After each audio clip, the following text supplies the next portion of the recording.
Joining now, retired Navy Vice Admiral and former U.S. Congressman Joe Sestak. Representative Sestak, thank you for being here. Good to be with you, Alex. So is Iran's leadership built of fanatics?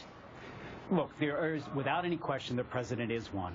And their Ayatollah actually has put out statements that are quite, well, harmful and scary. All that said, we have in the past seen them back away from pursuing a nuclear weapon when we've been able to make them hurt.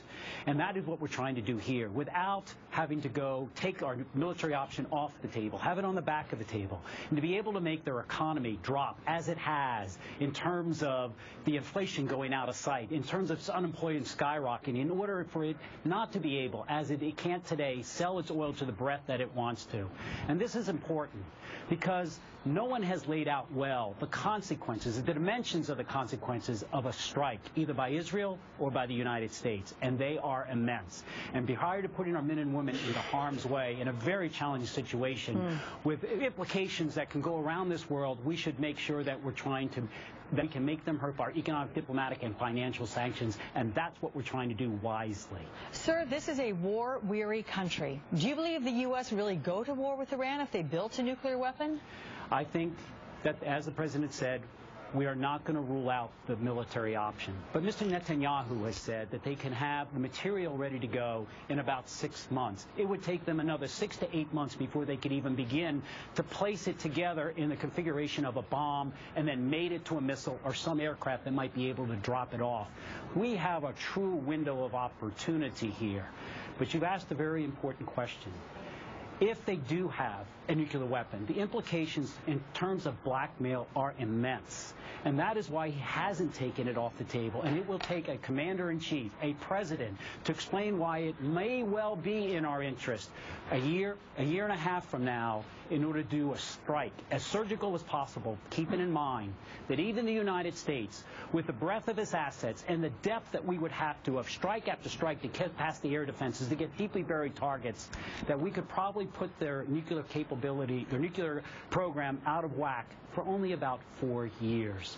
That's why this president is pursuing the course he is, and why we need this international coalition, including Russia, who has been slow to the table, to continue to clamp down on Iran. Let's go to the Libya situation now, because you said in a radio interview with MSNBC's Ed Schultz that Mitt Romney's response to the Cairo embassy's statement was not befitting a commander-in-chief. Why is that? It was rash. He put it out in the middle of the night before having all the facts. Second, he aimed it at a mid-level government employee who put out a statement even before the protesters had gotten into the walls of the embassy, which actually just reiterated the values of the United States, our freedom of religion, our freedom of press.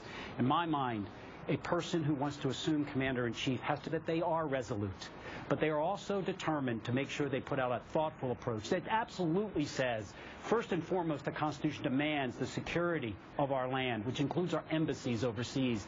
And second, we do condemn, both here at home, extremism, but we will not permit that extremism here at home on an outrageous film to drive a wedge between us and an Arab movement that is actually more in the right way than the wrong way of moving towards democracy. We have in place in these three governments, Libya, Egypt, Tunisia, a much more moderate government than people thought we would have months ago.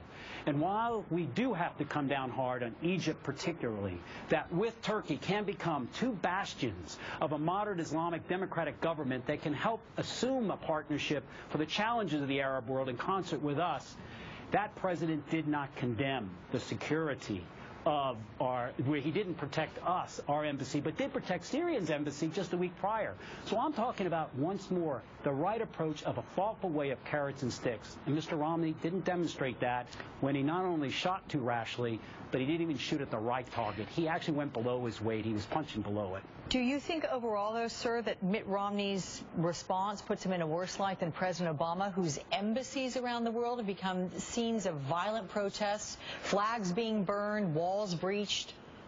Look, there is no excuse for what has happened. However, Mr. Romney did not state what President Obama has done and even needs to do more, that what we have there in the Middle East are nations that for 40 years lived under a dictator, and now the power of that nation is really in the hands of the people. That's what a democracy is about. And we have to be in the heart of the matter to guide that for three important reasons. What happens in the Middle East? The crucible of Islam.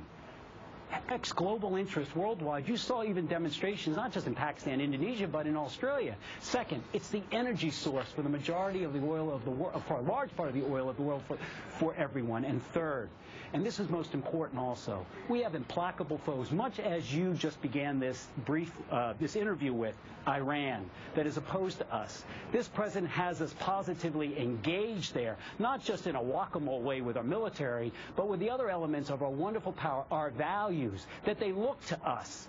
The freedom of speech, freedom of press, that they don't understand because their government for 50 years has actually controlled the press.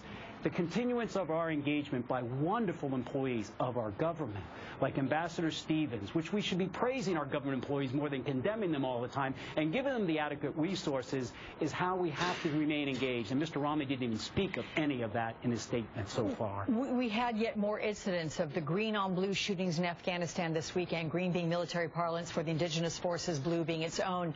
This follows Friday's deadly attack on one of the U.S. largest bases in the country. I mean, can this war be sustained for 2 more years? It's very challenging. I have always argued for the last 2 years the only reason to be in Afghanistan is because of Al-Qaeda in Pakistan. That is what really we went there for in the initial place. All that said, we have to look at ourselves.